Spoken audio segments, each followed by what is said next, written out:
Iran যুদ্ধের coverage নিয়ে মার্কিন গণমাধ্যমের ওপর চরম অসন্তোষ প্রকাশ করেছেন প্রেসিডেন্ট ডোনাল্ড ট্রাম্প।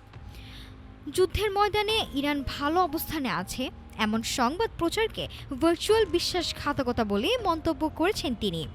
এমনকি সংবাদের তথ্যসূত্র খুঁজতে সাংবাদিকদের বিরুদ্ধে আইনি পদক্ষেপ নেওয়ার জন্য বিচার বিভাগকে চাপ দিচ্ছেন ট্রাম্প। রণাঙ্গনের যুদ্ধের পাশাপাশি এবার নিজ দেশের সংবাদ মাধ্যমের বিরুদ্ধেও যুদ্ধ ঘোষণা করলেন মার্কিন প্রেসিডেন্ট ডোনাল্ড ট্রাম্প। বুধবার কাতার ভিত্তিক সংবাদ মাধ্যম আল জাজিরা জানায়, ইরান যুদ্ধের কাভারেজ নিয়ে সামাজিক যোগাযোগ মাধ্যমে তীব্র বিষোদ্গার করেছেন তিনি। ট্রাম্পের অভিযোগ, মার্কিন গণমাধ্যমগুলো ইরানের সামরিক শক্তিকে বড় করে দেখিয়ে তেহরানকে অযথা মিথ্যা আশ্বাস দিচ্ছে।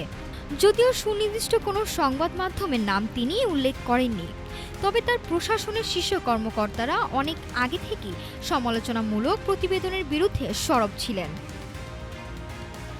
সংকট কেবল মৌখিক যুদ্ধে সীমাবদ্ধ নেই। সিএনএন নিউজের এক প্রতিবেদনে দাবি করা হয়েছে, যুদ্ধ সংক্রান্ত গোপন তথ্যের উৎস বা সোর্স খুঁজে বের করতে সাংবাদিকদের বিরুদ্ধে সনদ জারির জন্য বিচার বিভাগকে ব্যক্তিগতভাবে চাপ দিচ্ছেন ট্রাম্প। অর্থাৎ তথ্যের উৎস প্রকাশে সাংবাদিকদের বাধ্য করতে চায় হোয়াইট হাউস। বিশ্লেষকরা বলছেন, যুদ্ধের সময় গণমাধ্যমের ওপর এমন চাপ সংবাদপত্রের স্বাধীনতার ওপর বড় আঘাত।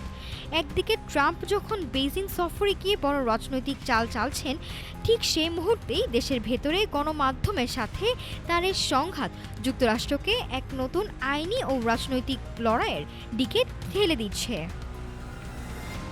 নাফিসা সামিয়া, ঢাকা টুডে।